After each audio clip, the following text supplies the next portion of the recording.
तालियान सेवानिवृत्त प्रधानाचार्य और मैं राष्ट्रीय लोकदल के केंद्रीय कार्यालय का प्रभारी हूँ। केंद्रीय कार्यालय का? हाँ। मेरे गांव में आज प्रोग्राम था और स्वरूपुर कर्नावल भी हमारे बिल्कुल भाईचारा है, तो यहाँ भी हम जो है प्रोग्राम होता है तो यहाँ भी मेरा मनवा के सम्मिलित हूँ। तो मैं इनको ये बता रहा था कि सिवाल अब की बार छपरोली का रिकॉर्ड तोड़ेगी, परंतु जब से ये बात हमारी कार्यालय पर रोज चलती है, छपरोली वाले ने जो है अब जो है एक एक गांव 2-2, 3-3 आदमियों ने बांट लिया जो नेता हैं, और वे अब जी जान सा लग गया कि हम रिकॉर्ड को तोड़ने नहीं देंगे सिवाल के। परंतु ये गारंटी से कहता हूँ मैं अब की बात सिवाल जो है छपरोली का रिकॉर्ड तोड़ने जा रहा। हाँ, डॉक्टर सागवान जी बहुत ही सादे ऐसे प्रत्याशी हैं कि इनको हर तबके का आदमी बेहद पसंद करता है।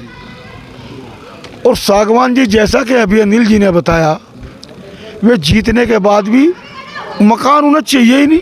उन्होंने ये कहा है कि राष्ट्रीय लोकदल का कार्यालय है बड़ौत में, एक दरी मेरी वहाँ बिछ जगी तो मैं तो जो है अपना, मुझे तो एक दरी काफ़ी, मुझे कहीं ना मुझे कमरा चाहता ना मुझे वो चाहता जो है कोई आवाज़ चाहता। तो इसलिए डॉक्टर सागवान जी ने हमेशा पूरा सादा जीवन व्यतीत किया और उनकी वही पहचान रहेगी। तो क्या आपका कहना ये है, जैसे एक बार चरण सिंह जी के लिए सन 77 में जो जोश था जनता में, क्या वैसा जोश इस बार जनता में है सागवान जी को लेके? मैं ये कह रहा कि चरण सिंह चौधरी साहब वाला भी शायद रिकॉर्ड ना टूट जाए अब की बार। चौधरी चरण सिंह का भी रिकॉर्ड टूट सकता है इस बार? बिल्कुल टूट सकता है। अच्छा, छपरोली विधानसभा में क्योंकि राजकुमार सागवान को तो हर आदमी अपने में सागवान दिखाई दे रहा। सागवान की ये विशेषता है, ना उसे किसी की जरूरत, अगर उसके पास कोई भी गरीब से गरीब आदमी पहुंच जा वो तुरंत उसके काम के लिए खड़ा हो जाता है। तो ये उसकी एक विशेष बात है जी। जैसे आप डॉक्टर साहब को कब से जानते हो आप डॉक्टर साहब को? हम तो भैया बचपन से जाने। नहीं, डॉक्टर साहब को मैं जो है हम तो मैं सन 81 में BSc में आया था जी, और तब से मैं राजकुमार सागवान को जानता हूँ। आप डॉक्टर साहब को जमीनी स्तर से जानते? हाँ, जब से जानते हैं। और हम भी जो है सन 90 में सक्रिय हो गए थे। मैं भी राष्ट्रीय लोकदल का सक्रिय कार्यकर्ता हूँ और आज तक किसी दूसरी पार्टी को वोट डालकर नहीं देखा। हाँ जी, दोनों ही एक साथ एक मंच पे संयुक्त प्रत्याशी राजकुमार सागवान जी का इंतजार कर रहे हैं। अच्छा, अभी जैसे दोनों दलों का गठबंधन हो गया है तो कुछ मुद्दे हुआ करते थे, जैसे पुराने टाइम पे मुद्दा हुआ करता था आवारा पशुओं का, जो RLD बड़ा बढ़ चढ़ के आवाज़ उठाया करती थी। तो उन मुद्दों के बारे में अब आपकी क्या राय है? सागवान जी कैसे सामंजस्य बनाएंगे इन मुद्दों को लेकर, गन्ने के रेट को लेकर, आवारा पशुओं की समस्या को लेकर? ये जवाब दोनों से ही है। बीजेपी भी जवाब दे। हाँ, देखिए मैं बता दूं पहले, ये जो गठबंधन हुआ है, ये बहुत सोच समझ के हुआ है। मोदी जी भी किसानों के हितैषी हैं और ये सब तय होकर हुआ है कि किसानों के जो भी मुद्दे होंगे उनको पूरा करेंगे। और इसीलिए ये गठबंधन जैन जी राजी हुए, वरना जैन जी पहले। हाँ, कार्यकर्ता है मोदी जी की तारीफ कर रहे हैं और बीजेपी कार्यकर्ता से हम एक बार जानना चाहते हैं, क्या गठबंधन होने के बाद जो ये मुद्दे थे, आम जनमानस की जो समस्या थी, आवारा पशुओं को लेके हो चाहे गन्ने के रेट को लेकर हो, इसके बारे में अब सरकार की क्या राय रहेगी? देखिए, कल अगर आप लोगों ने देखा हो, माननीय जयंत चौधरी जी ने बिजनौर में कहा है कि जो 400 पार का नारा हमारी सीटों का, हमारी पार्टी का है, तो इस नारे को गन्ने पे भी लागू कराएंगे और ये लागू होगा। गन्ना भी 400 पार भविष्य में जाएगा और गन्ना और मोदी सरकार 400 पार, तो दोनों ही 400 पार होंगे। तो किसानों के लिए और बहुत सारी योजनाएं हैं। देखो, नरेंद्र मोदी जी एक पहले ऐसे प्रधानमंत्री देश के बने हैं जिनकी नज़र में देश का हर व्यक्ति, जो अंतिम पायदान का व्यक्ति है, और हर व्यक्ति का जो है वो हितैषी हैं। और ये जो दोनों व्यक्ति अलग अलग लड़ाई लड़ रहे थे किसानों के लिए, लड़ाई ही है क्योंकि 70 साल में देश में कुछ हुआ नहीं था। जैन जी अपने स्तर से लड़ाई लड़ रहे थे और मोदी जी अपने हिसाब से, लेकिन जब दोनों शक्तियाँ एक जगह मिल गई है तो महाशक्ति बन गई है। चलिए, अनिल जी और ये महाशक्ति पूरा काम करेगी। मोदी सरकार और गन्ना 400 पार। भैया, हमारे जो बागपत लोकसभा के भाजपा और लोकदल के संयुक्त प्रत्याशी हैं डॉक्टर राजकुमार सागवान जी, उनका इंतजार कर रहे हैं। उन्हीं का कार्यक्रम है। अब वो पिछले गांव में, बस कुछ ही देर में हमारे बीच पहुंचने वाले हैं। तो यहाँ प्यार डॉक्टर साहब से सब लोग करते हैं, आप देख रहे होगे। सुबह के 4 बजे भी आऊँगा तो यहीं बैठे। ये लोग नु करे 4 बज जा सुबह के, लेकिन 4 बजे तक भी यहीं रहेंगे लोग। सुबह के 4 बज जाओ, सुबह के 4 बजे भी भैया यहीं बैठे पड़ेंगे जब तक वे नहीं आएंगे।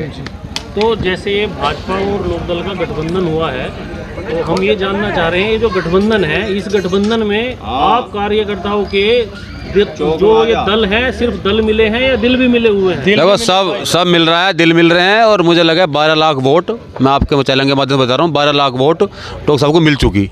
16 लाख मिल चुकी टोटल वोट का 12 लाख, टोटल का 12 लाख मिल चुका। बड़ी बात कह रहे हैं, मतलब डॉक्टर साहब 10 लाख वोटों के करीब से जीतने वाले हैं। 12 लाख वोट मिल चुकी, 10 लाख की जीत होगी। उत्तर प्रदेश की सबसे बड़ी जीत होगी, सबसे बड़ी जीत उत्तर प्रदेश की सबसे बड़ी जीत डॉक्टर साहब बागपत से होने जा रही है। हाँ, बागपत से सांगवान जी की। वो चेहरा ऐसा है, प्रत्याशी ऐसे हैं, गठबंधन इतना बड़ा है कि घर घर भाजपा है, घर घर लोकदल है। यहाँ 2 ही पार्टी होती थी, अब दोनों एक होगी, तो किस्सा ही खत्म हो गया। जो चीजें हम सुन रहे हैं क्षेत्र में, क्या ये सत्य है कि सांगवान जी के पास अपना खुद का मकान नहीं है? देखो डॉक्टर साहब सांगवान तो एक किराए के एक कमरे में, एक मकान में, मित्र का मकान है, किराए का भी नहीं कह सकते। एक मित्र हैं, उनके मकान में, संदीप पहल जी के मकान में रह रहे हैं, जीवन हो गया उन्हें, सबने देखा, हमने भी देखा छात्र राजनीति से। और ना उन्होंने कभी मकान बनाने की उन्हें जरूरत पड़ी, ना वो ऐसे लोग हैं, वो ऐसे व्यक्ति हैं। वो तो मुझे लगा अब भी अगर सांसद बन जाएंगे तो वो उनकी कोठी पर कोई और ही रहेगा, वो तो जनता के बीच ही रहने वाले आदमी।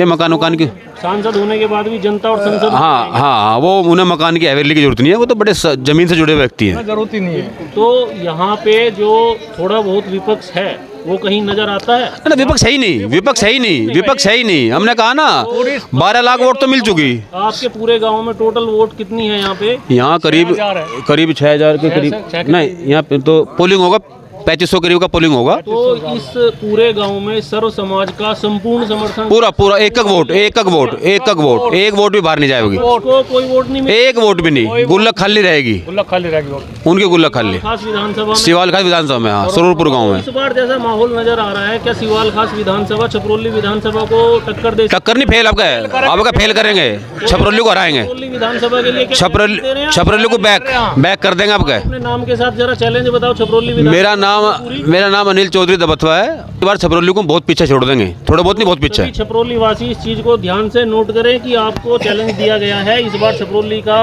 रिकॉर्ड टूटने जा रहा है जो सन 50 से चला आ रहा है। नहीं, देसी भाषा में जो लंगर है, लंगर फेर रहे हैं हम छपरोली पे। अब गए सिवाल वाले लंगर फेर रहे हैं उन पे। सब ध्यान दें इस बात पे। अब गए, हाँ, आगे उसी हिसाब से छपरोली विधानसभा की तरफ से हम उम्मीद करते हैं कि कोई जवाब आएगा सिवाल खास विधानसभा के लिए। नहीं, हमारा खुला चैलेंज है, खुला लंगर है छपरोली वालों पे, उनसे घनी वोटर जिता के भेजेंगे। लो जी, स्वागत। इतनी रात में देखो कितनी बड़ी भारी भरकम भीड़, पूरी भारी भरकम भीड़ डॉक्टर राजकुमार साहब। हाँ, कितना जोश है पब्लिक के बीच में। एक कम से कम 100-150 ट्रैक्टरों के बीच में काफिला बहुत जोश के साथ सरूरपुर गांव में आज पूरा जोश। सरूरपुर गांव में विधानसभा सिवाल खास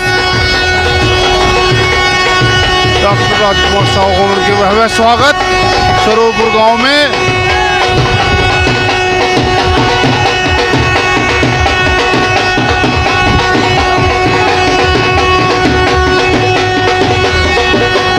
भव्य स्वागत डॉक्टर राजकुमार साहू का गांव सरूरपुर में विधानसभा सिवाल खास।